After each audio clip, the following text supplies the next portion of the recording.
ईश्वरी विभूतेषु ज्ञानरूपे संस्थिता नमस्तस्यै नमस्तस्यै नमस्तस्यै नमो नमः। अखण्डमण्डलाकारं व्याप्तं चराचरं तत्पदं दर्शितं येन तस्मै श्री गुरुवे नमः। तस्मै श्री गुरुवे नमः। गुरुर्ब्रह्मा गुरुर्विष्णु गुरुर्देवो महेश्वरः गुरुर्साक्षात् परं ब्रह्म तस्मै श्री गुरुवे नमः। गुरु ही प्रणवस्वरूप है गुरु ही विश्वरूप गुरु ही महादेव है माता पिता गुरु अतः जीवन में होने वाले समस्त गुरुजनों के श्री चरणों में कोटि कोटि नमन करती हूँ, वंदन करती हूँ, प्रणाम करती हूँ। गुरु चरण कमल की वंदना करती बारंबार जिनके ज्ञान प्रकाश से मिट जावे अंधियार। बोलिए सद्गुरुदेव भगवान की माता भगवती माँ काली की बाबा भैरवनाथ की पवन सुत हनुमान की भगवान भोलेनाथ की सत्य सनातन धर्म की सभी देवी देवताओं की श्रीमद् देवी भागवत महापुराण की बोलिए साचे दरबार की। समय पर विराजमान माता भगवती माँ काली एवं मंच पर विराजमान परम पूज्य सद्गुरुदेव जी महाराज के श्री चरणों में सहस्त्र कोटि कोटि नमन करती हूँ, वंदन करती हूँ, प्रणाम करती हूँ। और यहाँ पर आए हुए सभी धर्म प्रेमी भाई बहनों को भी नमन वंदन करती हूँ, सभी को प्रणाम करती हूँ और सभी से सादर जय भवानी की करती हूँ। कथा में प्रवेश करने से पहले अपने तन मन को पवित्र करते हुए माता भगवती और गुरुदेव जी के श्री चरणों में एक छोटे से संकीर्तन के माध्यम से अपना प्रणाम उनके चरणों तक पहुंचाने का प्रयास करें। बोलिए माँ भगवती माँ काली की सद्गुरुदेव महाराज की माँ शरणम माँ शरणम माँ शरणम माँ शरणम माँ शरणम माँ शरणम माँ शरणम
के शरण में ही जाते हैं, उन्हीं को पुकारते हैं।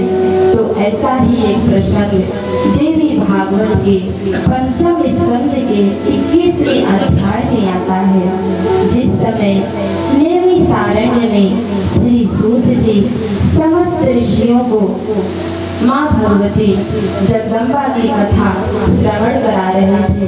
श्रवण कराते हुए कहते हैं कि ऋषियों, माँ भगवती जगदम्बा की अनेकों प्रकार की कथाएं हैं। वह अनेकों स्वरूपों को धारण करके अपने भक्तों की रक्षा करती हैं। पूर्व काल में शुंभ और निशुंभ नाम के दो दैत्य थे। दोनों सगे भाई थे। वह दोनों बहुत ही बलवान थे। इतना बलवान थे, एकदम हट्टे कट्टे मोटे ताजे थे।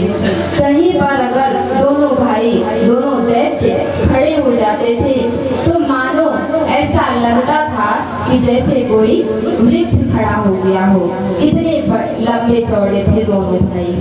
एक दिन दोनों भाई आपस में बातें कर रहे थे, चर्चाएं कर रहे थे।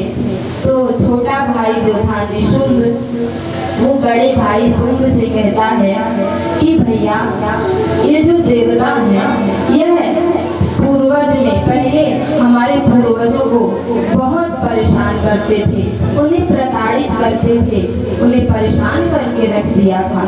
तो भैया, हम लोग भी तो हट्टे कट्टे हैं, बलवान हैं, हम लोग भी तो देवताओं को परेशान कर सकते हैं, उन्हें पराजित कर सकते हैं।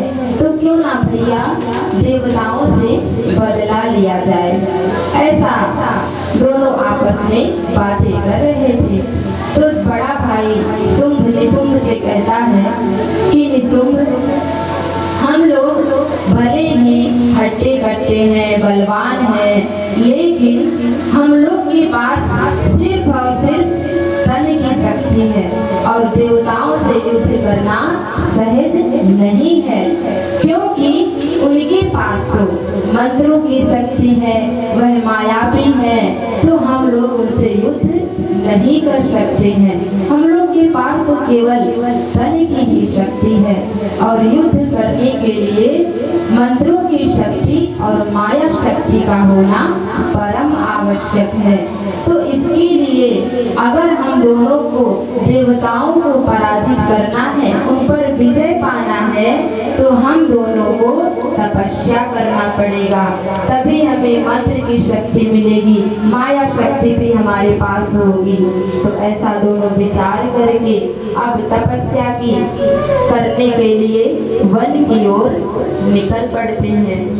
वनों में, अनेकों वनों में चलते ही चले जा रहे हैं, चलते ही चले जा रहे हैं। कई दिनों का सफर करने के बाद पुष्कर क्षेत्र में पहुंच जाते हैं। वहाँ जहाँ पर ब्रह्मा जी का प्रमुख स्थान है, पुष्कर क्षेत्र।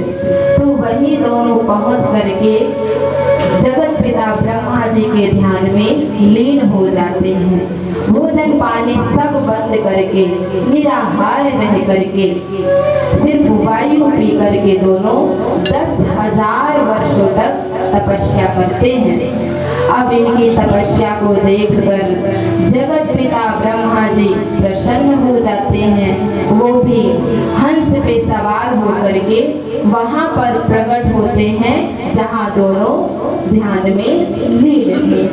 तो उनसे कहते हैं दोनों दैत्यों से कि हे महाभाग दैत्यराज, हम तुम दोनों की तपस्या से अति प्रसन्न हैं। तुम लोग अपनी आंखें खोलो और तुम्हें जो भी वरदान चाहिए वह आज मांग लो, मैं तुम्हें वरदान दे दूंगा। ऐसा सुन करके जब दोनों का ध्यान भंग होता है तो अपनी आंखें खोलते हैं। सामने जगत पिता ब्रह्मा जी खड़े हुए हैं। उन्हें देख करके दोनों बड़े प्रसन्न होते हैं और दौड़ करके उनके चरणों में प्रणाम करते हैं। तब ब्रह्मा जी उन दोनों से कहते हैं कि अब तुम लोग जो भी वरदान मांगना चाहो मांग सकते हो, जो भी तुम्हारे मन में चल रहा हो। क्योंकि ब्रह्मा जी को तो सब दिख गया था यह कौन सा वरदान मांगेंगे, सारा दृश्य वो तो देख चुके थे।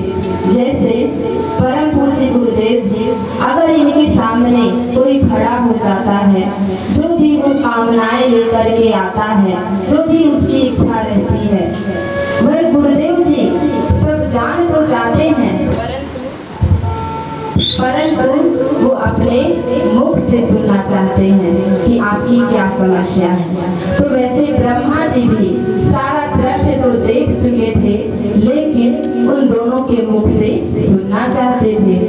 तब वे दोनों दैत्य कहते हैं कि हे जगत के रचयिता, हे जगत पिता ब्रह्मा जी, हम दोनों को अमर बना दीजिए। अब ब्रह्मा जी थोड़ा सा मुस्कुराए, क्योंकि वो तो सोचते थे कि मुझे तो पता है कि ये वही वरदान मांगेंगे।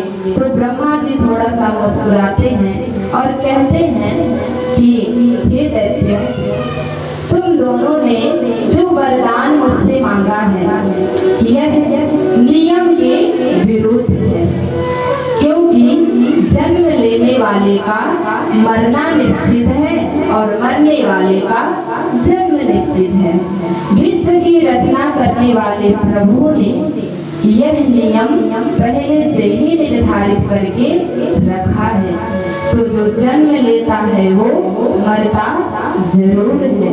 इसलिए तुम दोनों यह वरदान छोड़ करके दूसरा कोई वरदान मांगो।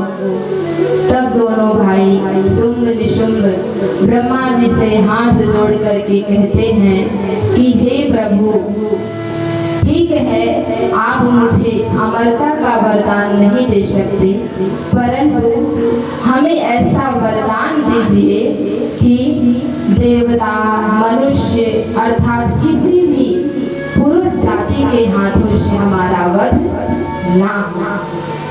तब ब्रह्मा जी उन दोनों को ऐसा वरदान देते हैं और वरदान दे करके अंतर्ध्यान हो जाते हैं। अब वह दोनों दैत्य शुंभ निशुंभ बड़ी प्रसन्नता के साथ वापस अपने घर आ जाते हैं।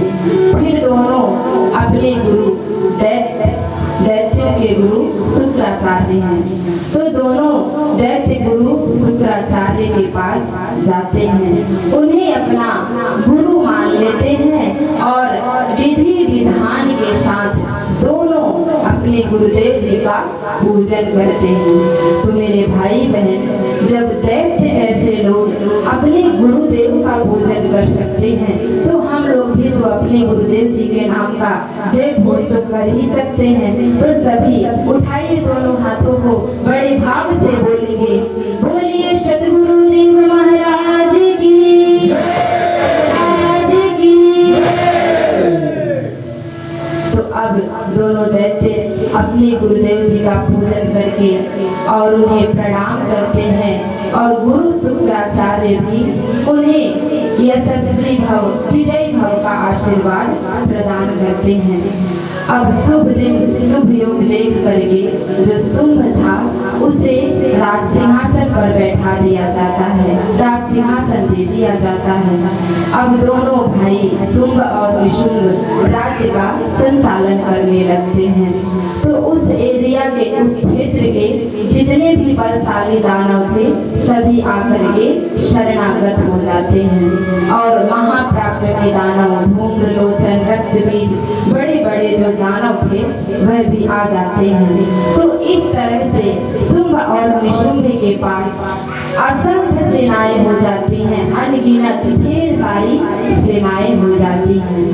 तब वह निशुंभ जो था वह स्वर्ग को अपने अधीन करने के लिए, अपने अंडर में करने के लिए और देवराज इंद्र को पराजित करने के उद्देश्य से वो चढ़ाई कर देता है, स्वर्ग में जाता है और देवताओं से युद्ध करने लगता है। अब देव और दानव में महासंग्राम छिड़ जाता है, युद्ध शुरू हो जाता है।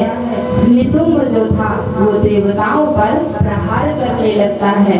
तब ऐसा देख करके देवराज इंद्र भी निशुंभ के सीने पर प्रहार कर देते हैं, जिससे वो गिर करके बेहोश हो जाता है। तो ऐसा देख करके जो निशुंभ के पास सेनाएं थी इतनी सारी, सभी डर करके अपनी जान बचाकर सब भाग जाते हैं कि कहीं देवता हम सबको ही ना निपटा दे।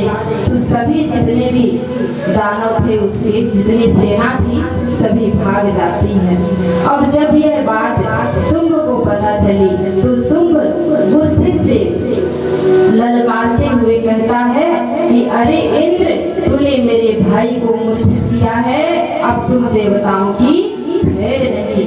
एकदम गुस्से में क्रोधित होकर के ऐसा कहता है। जैसे अगर कोई आदमी लड़ाई कर ले, अगर वो लड़ाई में हार जाता है तो कैसे धमकी देता है कि चलो मैं तुम्हें देख लूंगा, तुम्हें देख लूंगा, अब तुम्हारी खैर नहीं, ऐसे धमकाता है, धमकी देता है। तो निशुंभ भी देवताओं से कहता है कि अब तुम्हारी खैर नहीं, अब तुम देवताओं की मृत्यु तो निकट आ गई है। ऐसा कह करके निशुंभ स्वर्ग की ओर रथ में सवार होकर के अपनी सेनाओं को लेकर के स्वर्ग की ओर चल देता है। वहां जाता है निशुंभ, देवताओं से युद्ध करने लगता है, बाणों की बरसात करने लगता है और सभी देवताओं में त्राही त्राही मच जाती है। सभी देवता उससे भयभीत हो जाते हैं और हार जाते हैं। उस शुंभ से सभी पराजित हो जाते हैं। तब वह जो शुंभ था वह स्वर्ग पर अपना अधिकार जमा लेता है। स्वर्ग में जो भी था, कल्प वृक्ष, कामधेनु, ऐरावत हाथी, जितने भी वहाँ थे, सभी को अपने अंडर में कर लेता है और सबका मालिक बन जाता है। यहाँ तक कि कुबेर, सूर्य, चंद्रमा सभी उसके अंडर में हो जाते हैं। सबका सब पर अपना अधिकार जमा लेता है। तो सभी देवता उस महाअसुर से पराजित होकर के जंगलों में चले जाते हैं और वहीं पर अपना जीवन व्यतीत करने लगते हैं। तो मेरे भाई बहन, काल की भी गति बड़ी ही निराली होती है, जो साधारण मनुष्य को राजा बना देती है, राजा को भिखारी बना देती है, बलवान को निर्बल बना देती है और महाज्ञानी को अज्ञानी बना देती है। यह तो काल की ही गति होती है। तो सभी देवता पराजित होकर के जंगल में रहते हुए अपना जीवन व्यतीत कर रहे थे। इस तरह से 1000 वर्ष बीत जाते हैं। स्वर्ग पर शुंभ का ही राज रहता है।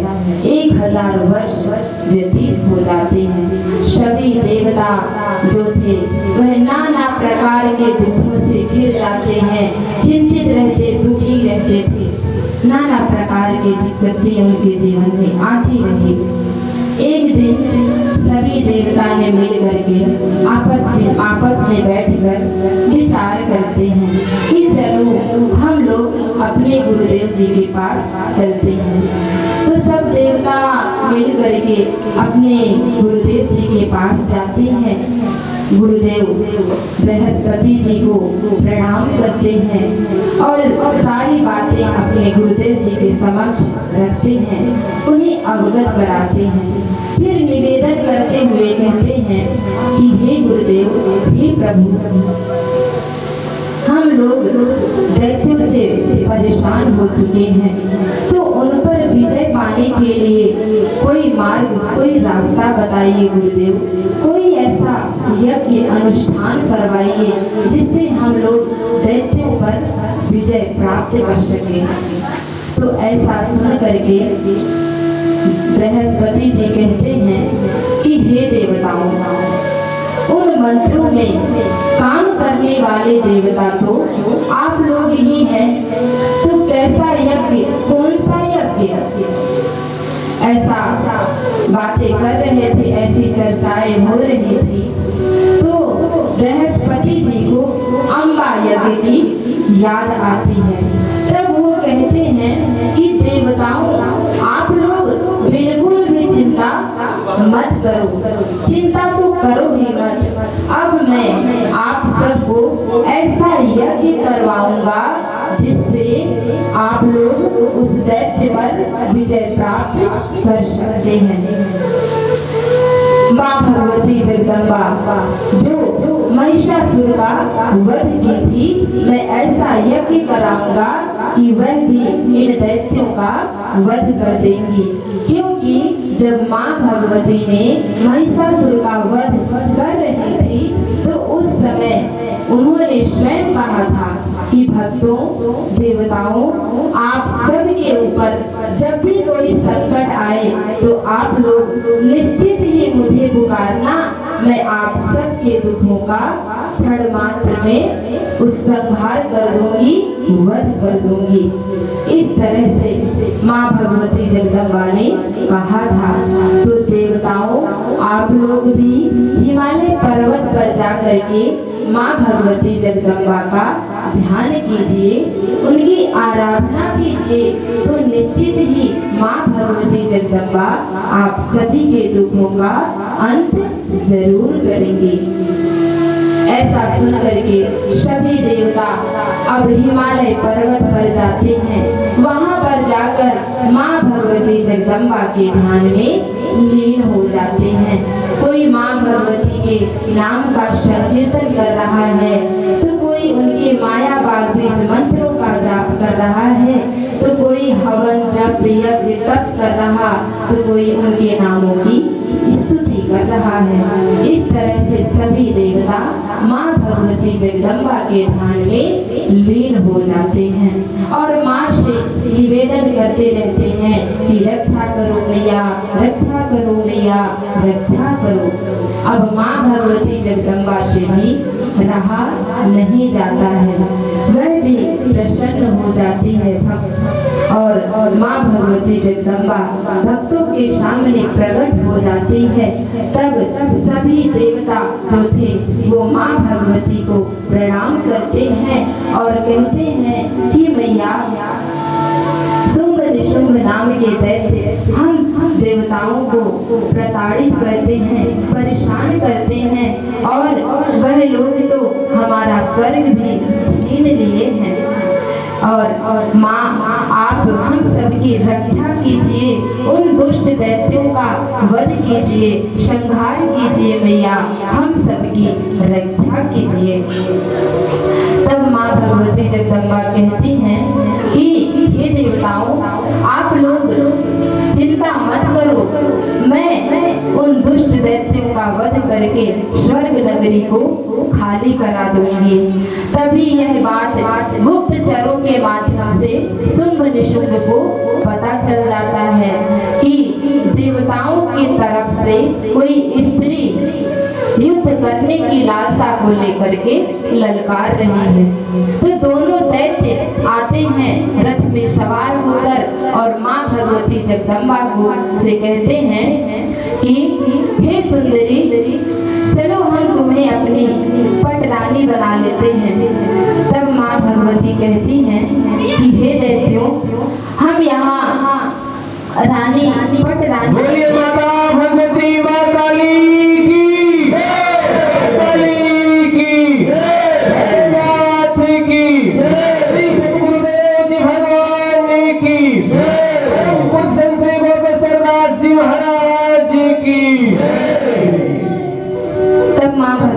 कहती हैं कि हम यहाँ रानी पटरानी बनने नहीं आए हैं, हम तो यहाँ अपने भक्तों की रक्षा करने और दुष्टों का संहार करने के लिए आए हैं। तो ऐसा सुन करके दोनों दैत्य माँ भगवती पर टूट पड़ते हैं, उनसे युद्ध करने लगते हैं, बाणों की बरसात करने लगते हैं और माँ भगवती भी उनकी बाणों को काटते हुए भक्तों की रक्षा सुरक्षा करती रहती है, करती रहती है, करती रहती है। और अंत में माँ भगवती अत्यंत क्रोध हो जाती हैं और उन दुष्ट दैत्यों का वध कर देती हैं, उनका संहार कर देती हैं। और संहार करने के बाद सभी देवता माँ भगवती जगदम्बा की जय जयकार करते हैं, जय घोष करते हैं कि जय हो मैया, आपकी जय हो। हे दुष्ट दैत्यों का वध करने वाली मैया, आपकी जय हो मैया, आपकी जय हो।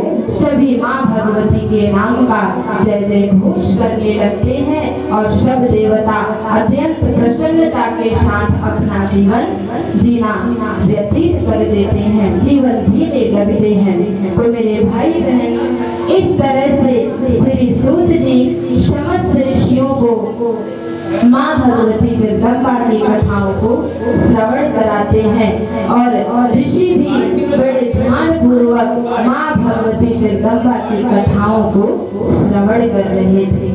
तो मैं अपने आखिरी शब्दों में सिर्फ इतना कहना चाहूंगी कि आप लोग भी पूर्ण श्रद्धा और विश्वास के साथ माँ भगवती जगदम्बा का पूजन कीजिए, उनकी साधना, उनकी आराधना, उनकी उपासना कीजिए, तो आप सबका भी जीवन सफल और सार्थक हो जाएगा। सिर्फ समर्पण के भाव से इतना कहें कि हे मैया, अब हम आपके शरण में आ गए हैं, आपको जैसे भी रखना हो, सुख में रखो, दुख में रखो, जैसे भी आपको रखना हो वैसा रखिए।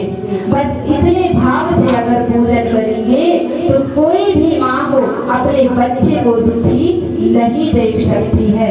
जब संसारिक माँ अपने बच्चे को दुखी नहीं देख सकती तो फिर वह तो जगत की माँ है, जगत की जननी है, वह भी अपने बच्चों को दुखी कैसे देख सकती है। तो आप सब भी पूर्ण श्रद्धा, विश्वास और समर्पण के भाव से मैया रानी का पूजन कीजिए, उन्हीं के दीवाने बन जाइए।